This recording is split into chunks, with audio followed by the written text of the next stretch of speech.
Monsieur Gilali, bonsoir. Bonsoir. Avant toute chose, moi je tiens vraiment à vous remercier d'avoir accepté notre invitation et de vous être déplacé d'Alger. C'est très très gentil de votre part. Et je voudrais vous poser comme première question, qu'est-ce que vous êtes venu faire à Constantine? Eh bien écoutez, ce n'est pas par gentillesse, c'est par esprit professionnel. Nous sommes engagés dans une action politique. Une action politique suppose un travail auprès de l'opinion publique. Nous voulons convaincre les Algériens de ce que nous faisons et donc nous allons chercher les Algériens là où ils sont, là où ils peuvent nous écouter. Nous nous déplaçons à travers beaucoup de wilayas. Nous rencontrons les gens et les citoyens à l'extérieur, dans les cafés, à l'extérieur dans la ville. Et puis nous sommes aussi heureux de répondre à des invitations comme la vôtre pour venir expliquer un peu notre action, ce que nous faisons, et en espérant dire toute la vérité sur ce qui se passe, aussi parfois désespérante qu'elle puisse être, mais aussi allumer une mèche d'espoir pour engager les Algériens et les pousser à s'intéresser à la vie publique, à la vie politique, parce que c'est à travers cela qu'on construit notre avenir, l'avenir de nos enfants. Très bien. Dites-moi, qu'est-ce que vous avez fait exactement à Constantine aujourd'hui? Vous avez fait un tour à la ville, qu'est-ce que vous avez fait exactement? Oui, on était un peu au centre-ville, bien entendu, quelques librairies. C'était aussi l'occasion de voir où on était un peu notre dernier ouvrage ici à Constantine, comment il a été reçu. Et puis on a été à midi manger dans un petit restaurant traditionnel dans la vieille ville. Très bien. Voilà. Est-ce que les gens vous ont reconnu d'or? Oui, bien sûr, il y a quelques-uns qui nous reconnaissent et qui viennent me parler personnellement. Et ils vous disent quoi? Très souvent, on parle des gens qui vous ont reconnu. Ils vous parlent ce matin à Constantine. Bien sûr. Ils viennent très gentiment, en général, dire de bons mots d'encouragement, mais avec beaucoup de tact, parce que beaucoup ont l'impression de déranger, et donc ils viennent juste gentiment dire on vous suit, on vous écoute, et on vous encourage à continuer votre action. Très bien. Donc, vous avez été bien reçu à Constantine. Absolument, comme partout dans toutes les wilayas d'Algérie. Excellent. Monsieur Gilali, moi je voudrais vous poser quelque chose, développer avec vous un point. Vous parlez tout le temps. La question c'est quel projet politique et de quelle modernité vous parlez tout le temps? Oui. Vous parlez tout le temps de modernité, surtout de modernité. Oui. Qu'est-ce que vous voulez dire par modernité? Alors c'est un long sujet, vous me poussez à ouvrir un débat assez complexe. Vous savez, l'Algérie a vécu, la société algérienne a toujours vécu selon des traditions. Or, le mot tradition, ce n'est pas simplement la tenue vestimentaire, ce n'est pas simplement la cuisine, ce n'est pas simplement le type d'architecture ou de musique qu'on écoute ou de comment on organise une fête. Ça, ce sont que les symptômes de quelque chose qui est plus important, mais moins conscient. C'est ce qu'on peut appeler la société traditionnelle dans ses structures anthropologiques. Or, depuis 62, l'Algérie était rentrée dans une phase d'évolution extrêmement rapide au vu de l'évolution des autres sociétés dans le monde, par exemple la société européenne ou les sociétés dans d'autres asiatiques. Et ce changement de fond, de valeur anthropologique a entraîné une déstabilisation des relations entre les gens, à l'intérieur des familles. Sans vous couper, s'il vous plaît. Oui. Moi, je voudrais que notre émission soit beaucoup plus axée sur la politique. Oui. Pas sur le contenu du. J'ai compris. Mais je voulais une analyse politique de la chose. Voilà. Donc, la modernité, c'est un nouveau comportement c'est le comportement du citoyen. On sort de l'élément qui appartient à un groupe familial, communautaire, tribal, et on devient de plus en plus citoyen qui a une relation directe avec l'État en tant que citoyen et de relation de citoyen à citoyen. Et c'est cette transformation-là qui a entraîné aussi une difficulté d'adaptation politique du système politique en général. Ce qui fait que nous avons un régime politique qui est régi selon des règles anciennes, qui pense que l'Algérien est plus sujet que citoyen, alors que de plus en plus, les Algériens appellent à une citoyenneté, à une reconnaissance de l'individu en tant que tel, et ils ne veulent plus être considérés comme un élément d'un troupeau, mais comme un individu autonome et qui est capable de sentiments positifs, négatifs, qui a besoin d'ambition et qui veut construire, bâtir sa vie en fonction de ses besoins à lui en toute liberté. Et d'après vous, quels sont les moyens déployés pour ça? Écoutez, les moyens politiques, à l'évidence, on ne va pas inventer le fil à couper le beurre. C'est d'abord construire un vrai état de droit. Un état de droit, ça signifie que des règles soient établies, qui soient vraies pour tout le monde, ou en tout cas applicables à tout le monde, et en même temps que ces règles-là ne viennent pas par oukase, c'est-à-dire par une décision d'un homme politique, quel que soit son niveau, mais viennent après un consensus, une discussion, et ça signifie la démocratie. Donc deux éléments essentiels sur lesquels se fonde le programme de Djil Jadid, état de droit à travers une démocratie. Or, les deux se construisent, ce sont des projets, ce ne sont pas des décisions qui doivent venir comme ça sur un vote ou un référendum. Mais pour les construire, il faut une élite, il faut des gens éclairés, il faut des sacrifices, il faut un engagement, il faut une éducation, il faut un travail de fond dans la société. Et donc là, il faut mettre en conscience, il faut faire émerger dans la conscience des gens les problèmes que nous vivons et leur dire notre mal-être, notre malaise ne vient pas seulement de mauvaises décisions politiques. Il faut expliquer pourquoi nos gouvernants prennent très souvent des décisions qui entraînent ce malaise-là. Et à ce moment-là, on comprendra que ce passage d'une société à structure traditionnaliste vers une société moderne s'accompagne de douleurs, de difficultés, mais si on arrive bien à les expliquer, on va comprendre que l'Algérien maintenant a besoin de construire une société dans laquelle l'homme et la femme, la famille, l'enfant, tous doivent trouver une place pour être heureux et non pas pour être en continuel conflit les uns avec les autres. Et ça, c'est l'État qui a la capacité et les moyens d'organiser ce passage-là vers ce monde moderne.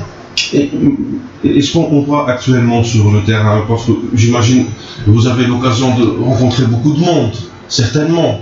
La petite balade que vous avez fait aujourd'hui sur Constantine, est-ce que vous croyez que la société, c'est pas est-ce qu'il y a des gens de notre société qui sont prêts à faire ça? Est-ce que notre société a l'âme d'avoir ce genre de comportement-là? Écoutez, si vous prenez par exemple l'Algérie des années 60 oui. et vous allez comparer avec l'Algérie de maintenant, oui. vous allez voir qu'il y a une très très grande différence. Très souvent les gens, lorsqu'ils vivent dans un milieu ambiant, cette évolution se fait tellement lentement à l'échelle humaine qu'on ne s'en aperçoit pas. Mais si vous prenez du recul et vous regardez, vous remémorez exactement mais à travers un filtre objectif, pas subjectif, ce qui se passait il y a 30 ou 40 ans, vous allez voir que l'Algérie a beaucoup évolué.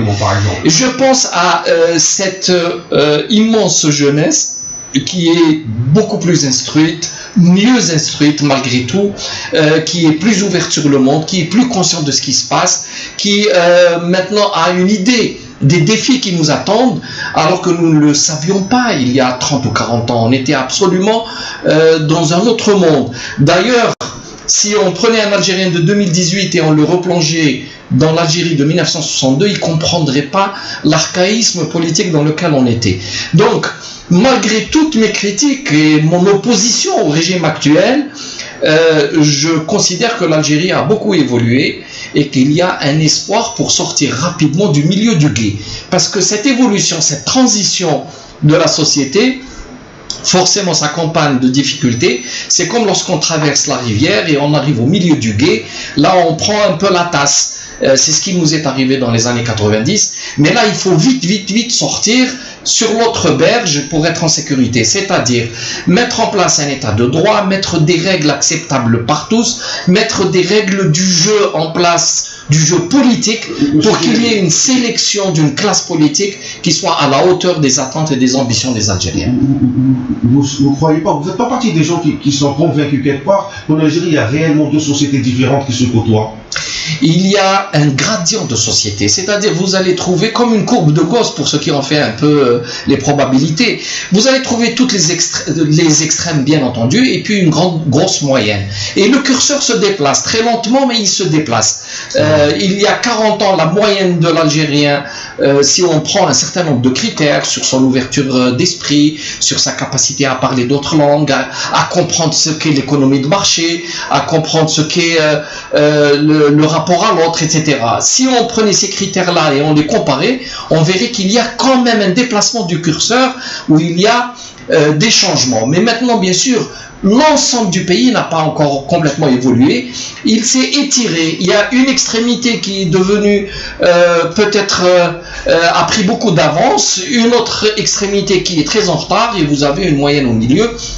Pour nous, en tant que politique, il faut aider la société à évoluer sans la heurter, sans provoquer des chocs. Justement, qu'on le contrôle. C'est à l'homme politique que je suis en train de parler. Oui. Moi, je vois que vous vous projetez tout le temps pratiquement dans le futur. Oui. Vous êtes dans une vision à long terme. Oui. Mais la question, je la pose à l'homme politique. Vous ne croyez pas que là, actuellement, politiquement et économiquement et tout le reste, en Algérie, on est dans une situation d'urgence où on a besoin de politiciens qui réfléchissent dans l'urgence? Oui, mais je vous fais remarquer que Djil Jadid est toujours très lié au fait d'actualité et que nous faisons systématiquement des propositions par rapport aux événements qui se déroulent. Nous accompagnons les mouvements sociaux, par exemple, à chaque fois. Nous essayons de porter notre voix le plus loin possible, parce qu'il faut se mettre aussi à notre place. Nous sommes dans l'opposition, donc forcément, il y a peu d'espace d'expression qui soit vraiment porteur. Mais nous essayons d'accompagner à chaque fois qu'il y a ce genre d'événement. En plus, vous le savez très bien, nous sommes en pointe dans les propositions sur tous les événements qui se passent, à chaque fois qu'il y a des élections, d'ailleurs, pas forcément pour participer, pas forcément pour faire des campagnes électorales comme les autres, mais parfois aussi pour boycotter, pour attirer l'attention, mais on fait aussi des propositions, par exemple par rapport à 2019. Nous avons aussi un programme qui traite des problèmes du jour, en économie, en finance, dans d'autres domaines, la santé, l'agriculture, on peut aborder ces thèmes, il n'y a pas de souci, mais il faut savoir qu'un parti politique doit travailler sur 50 ans, il n'a pas à travailler que sur 1 an ou 2 ans, c'est cette vue du court terme systématique qui vous bloque et qui vous empêche de vous projeter plus en avant. Donc lorsque vous avez un objectif clair devant vous sur plusieurs décennies, ensuite vous pouvez engager des actions qui commencent à partir d'aujourd'hui. Donc si nous sommes sur le terrain, si nous allons voir les citoyens dehors, en ville, si nous faisons le travail de proximité, c'est pour parler du présent, pour parler d'aujourd'hui et pour agir aujourd'hui, parce que l'avenir passe par le présent. Nous n'attendons pas que l'avenir se construise seul, nous construisons l'avenir à travers notre action du présent. Est-ce que vous imposez cette vision Non, il n'est pas question d'imposer, il faut séduire pour expliquer. Notre grand souci lorsque nous avons créé le parti, c'était comment rétablir un lien de communication avec la population entre la classe politique et le reste des citoyens. Puisque ce pouvoir a fini par briser tout rapport de confiance avec la population.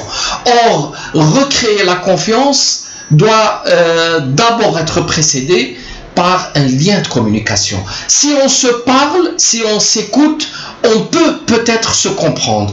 Donc si notre pari est d'établir un lien de communication, c'est pour pouvoir ensuite créer un lien de confiance. L'un vient après l'autre. Et si la population fait confiance à une nouvelle classe politique, à de nouvelles figures, parce que quel que soit le peuple, on a toujours besoin d'espoir. L'espoir, c'est avoir un vrai projet, et un vrai projet doit être porté par une élite, et cette élite-là doit être formée. Notre problème en Algérie, c'est qu'il y a une élite, mais cette élite est dispersée. Elle est déconnectée.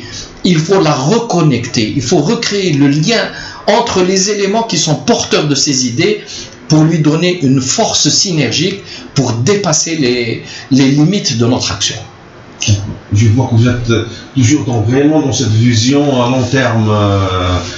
C'est ancré.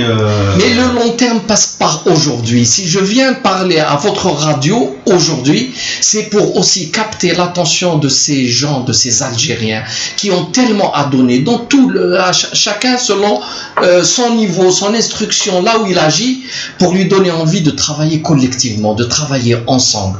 Il ne s'agit pas de créer un parti politique qui va donner des ordres à des gens, tracer des plans sur la comète et exiger des gens un comportement. Ça, c'est un esprit révolu, ça, c'est un totalitarisme qui ne peut plus fonctionner avec la mentalité nouvelle qui est en train de s'imposer. Il faut créer des espaces de liberté. Un pouvoir doit organiser les libertés et donner envie aux gens de prendre des initiatives.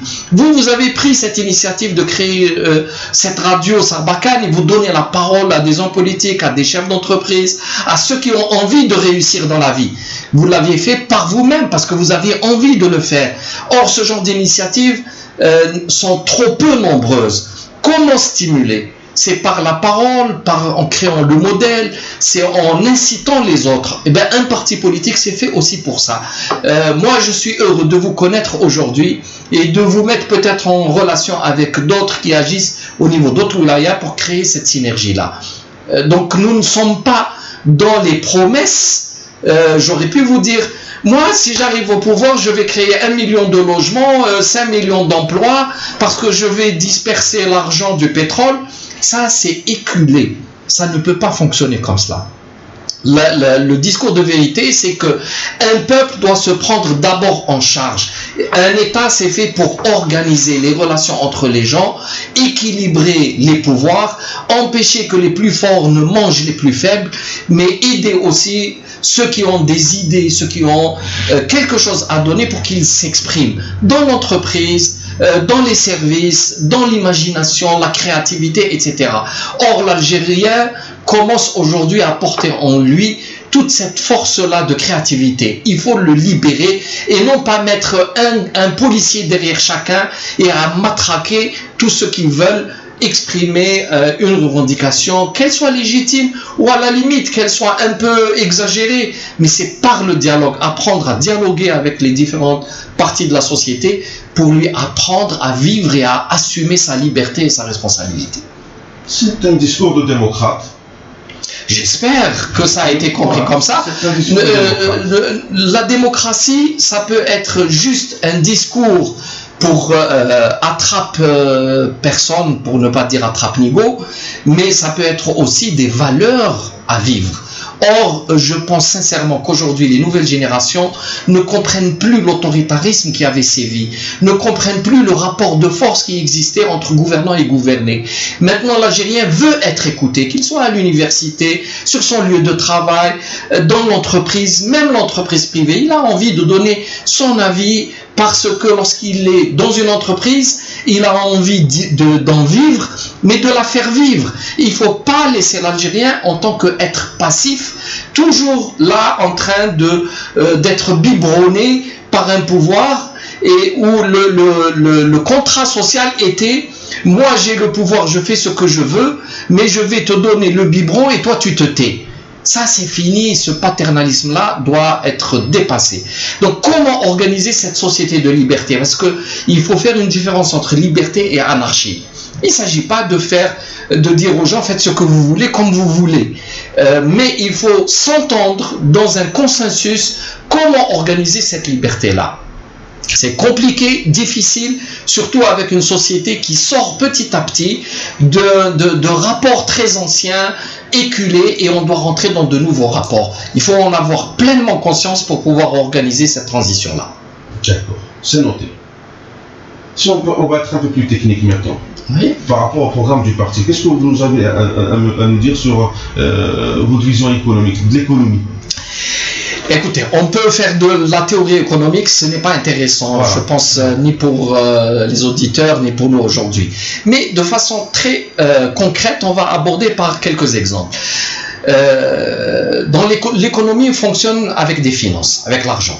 Hein?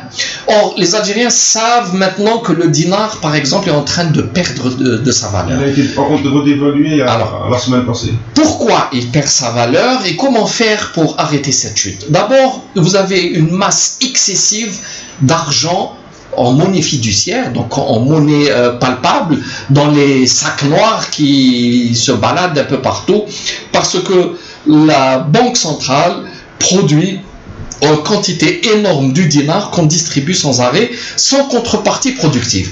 Alors comment il faut faire? D'abord, il faut ouvrir la possibilité aux Algériens d'investir et de prendre l'initiative. Or, si vous avez envie de faire une société productive, vous allez devoir affronter une montagne de problèmes qui sont d'ordre bureaucratique pour l'essentiel.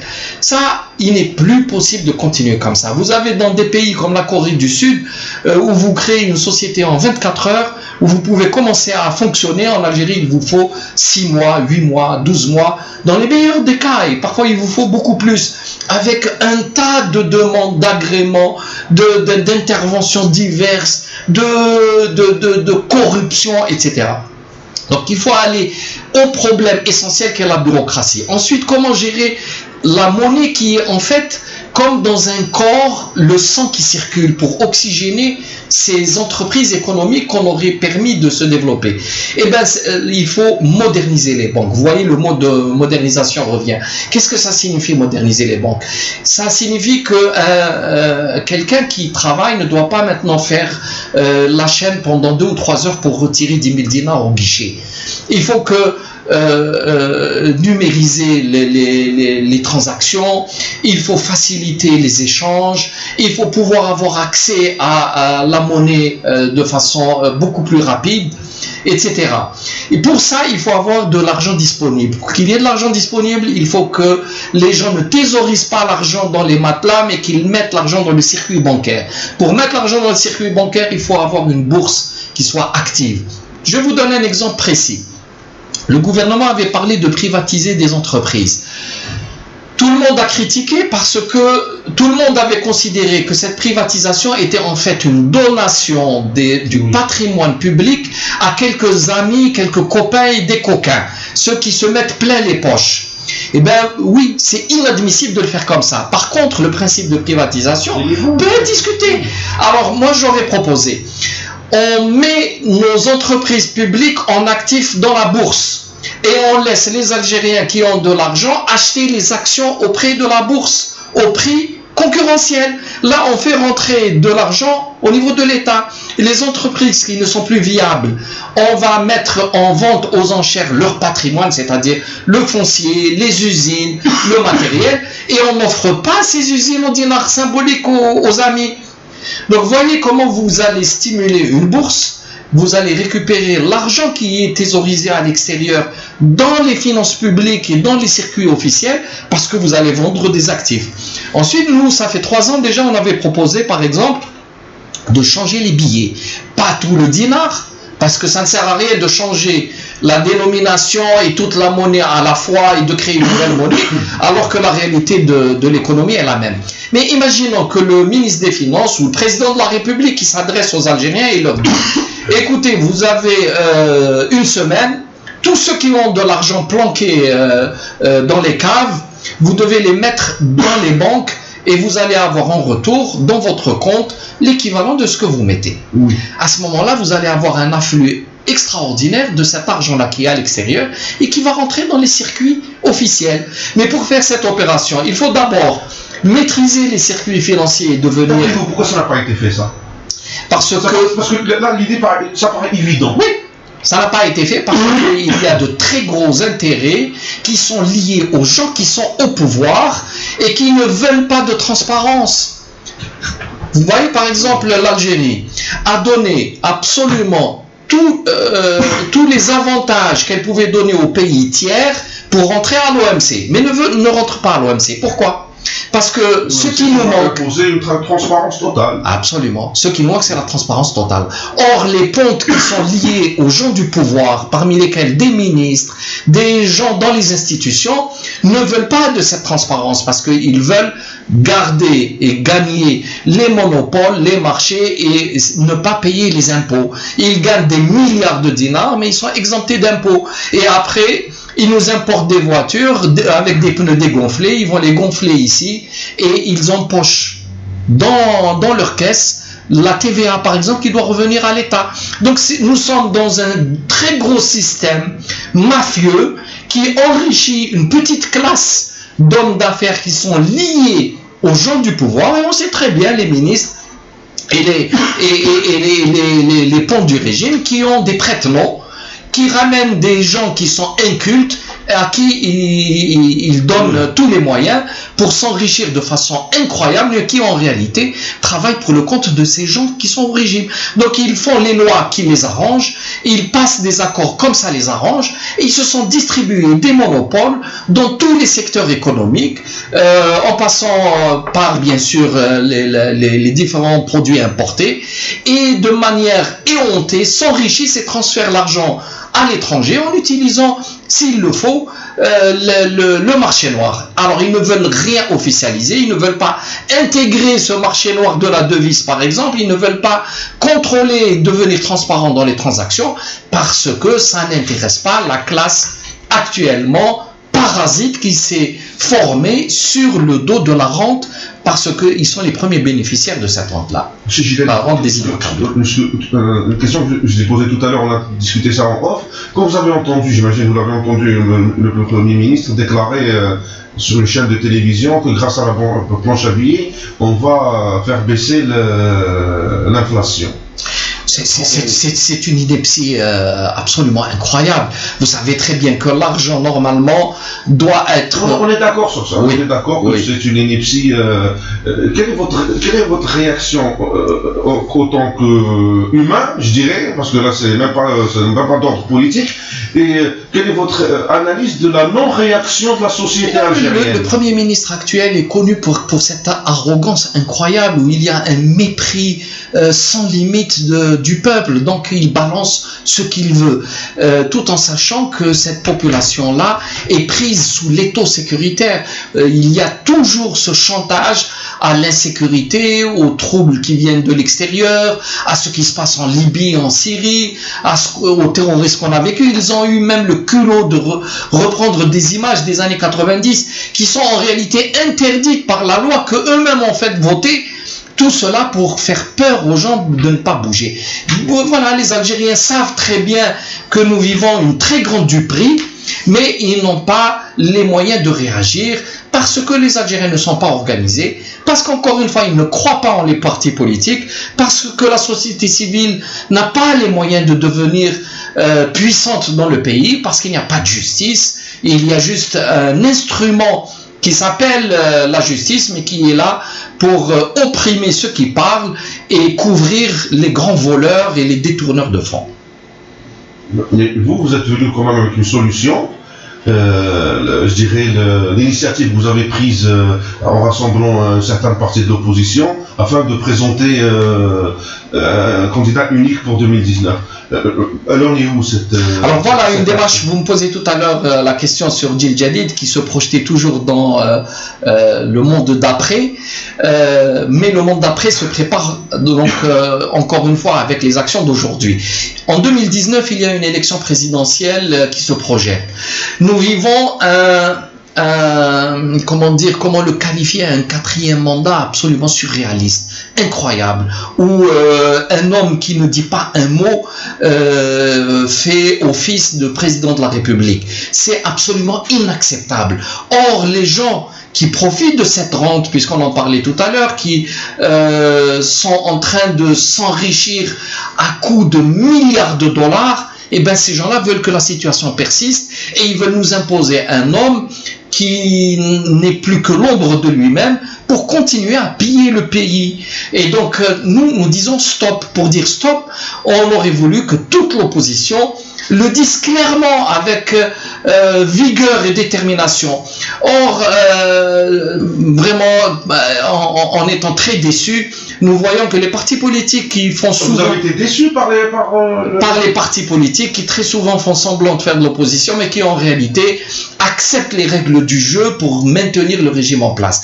Donc nous avions fait un appel à la vraie opposition pour qu'on puisse s'unir tous, et dans la mesure où on arrive à empêcher le 5e mandat, à s'opposer à une 5e candidature ou pseudo-candidature d'un homme qui n'existe plus politiquement, à ce moment-là, s'il y a une brèche ou une ouverture pour peser dans le jeu, il faudrait entrer avec un candidat unique pour défendre un programme de transition. Et là, immédiatement, on est au cœur de l'action d'aujourd'hui, c'est-à-dire dans 12 mois, même pas, un nouveau président de la République qui doit avoir un programme clair et net, consensuel, qui consiste en, premièrement, refonder les institutions de la République, ou autrement dit, une nouvelle République. Ça suppose une nouvelle constitution, et une nouvelle constitution sur laquelle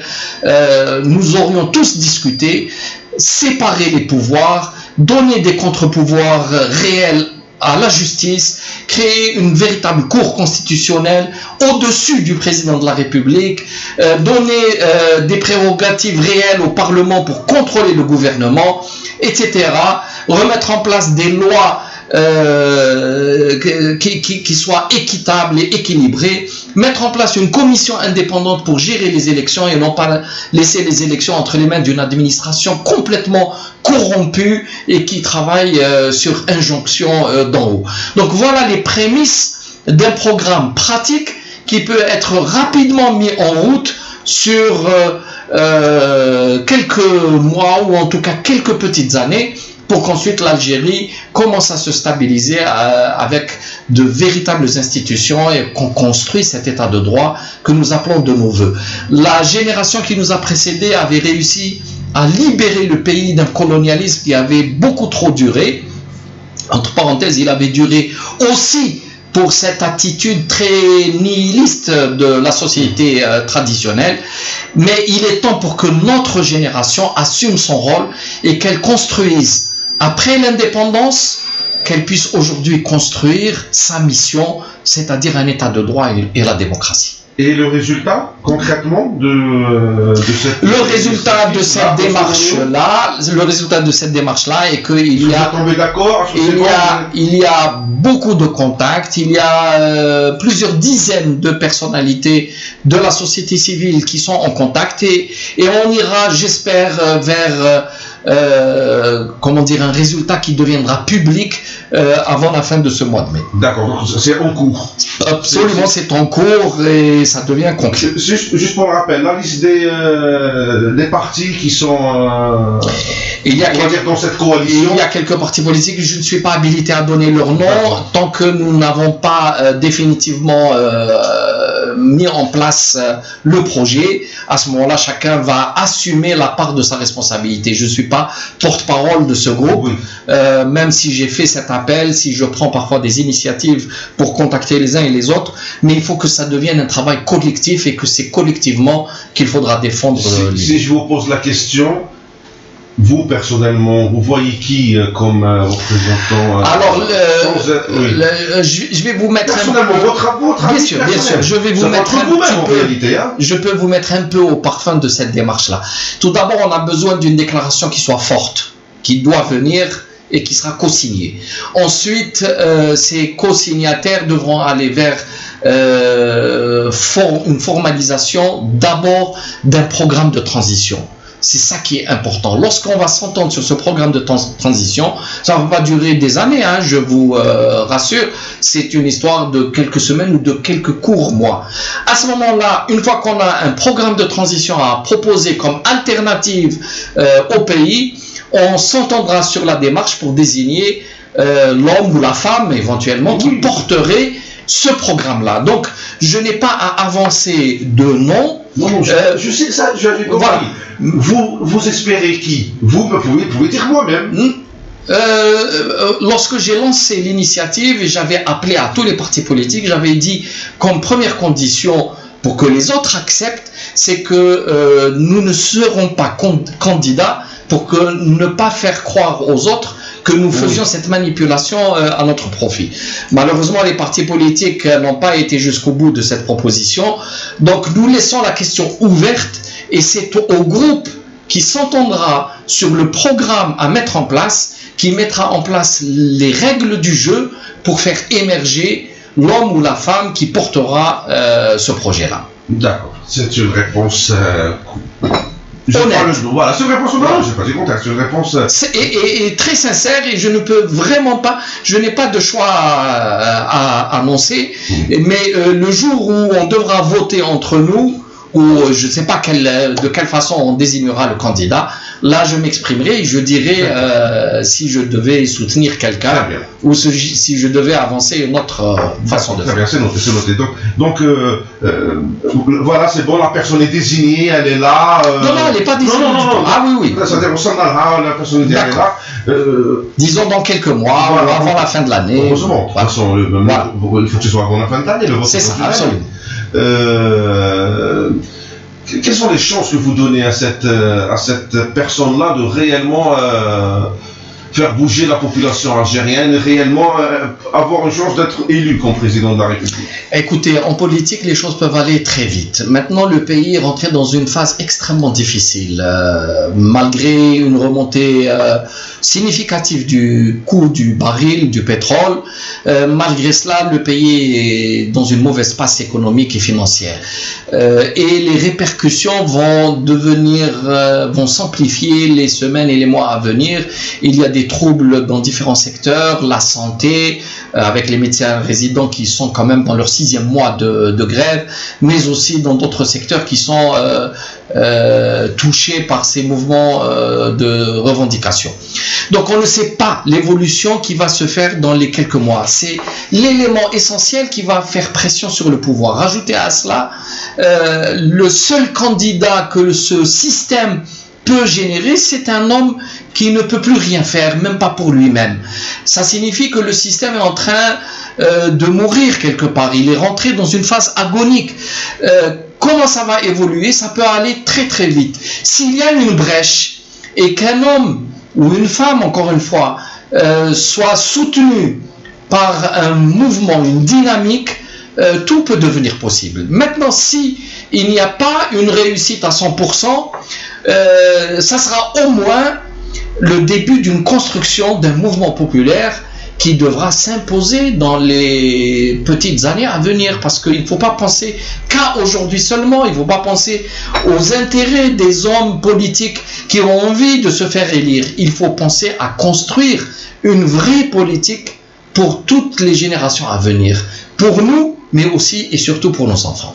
Et vous faites partie des gens qui croient que Bouteflika va se représenter au 5e mandat, parce que il y a une tendance qui dit qu'il va pas se présenter, mais par contre qu'il va présenter quelqu'un à sa place, exactement la même chose. Tout est possible. Tout est possible. Le système algérien nous a habitués à des retournements de situation incroyables, et il ne faut pas s'étonner à ce qu'on ait des surprises. Mais tel que ça s'est déroulé en 2014, on a vu comment un homme qui venait à peine de sortir d'un accident vasculaire cérébral extrêmement grave, ils nous l'ont quand même imposé.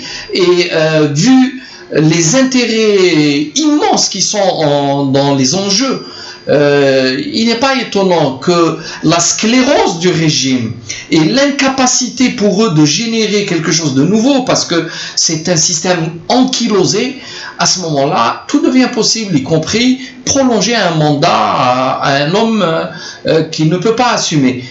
Donc voilà, nous sommes devant de grandes difficultés. Vous attendez à quelle réaction de la société algérienne? Très négative. En cas de réellement très négative. Partir vers le 5e mandat d'un homme qui a 81 ans, il aura 83 ans, qui ne gère pas, etc. Bon, ne rentrons pas dans les détails personnels, mais les Algériens réagiront extrêmement négativement. D'ailleurs, on l'a vu dans la tentative qu'il a faite, où son entourage a essayé, en sortant le président pour inaugurer une mosquée qui devait être, entre parenthèses, inaugurée par le président turc, puisque c'est eux qui ont financé la rénovation de la mosquée Kutchawa. Mais comme il y a eu une panne de projet, que ce gouvernement n'a rien produit, ils lui ont demandé de ne pas l'inaugurer au président Erdogan, de laisser ça avec une bouche de métro à faire inaugurer à un président de la République, ce qui est quand même dérisoire comme après. Mais les Algériens, comment ils ont réagi? Très très négativement. C'était insupportable de voir leur président dans cette situation-là. Et je crois que s'il a des spin docteurs qui réfléchissent un peu sur sa communication, ils ont dû réviser un peu leur tablette parce que ça a apporté un très très mauvais coup à leur plan de com. Alors s'ils doivent refaire la même opération, je pense que ça va les enfoncer de plus en plus. Et s'ils s'engagent pour un 5e mandat, à mon avis, quelques Algériens vont se mettre à réagir et de façon très très bruyante. Et parmi ces Algériens, nous serons nous présents parce que là, il faudra manifester et refuser cette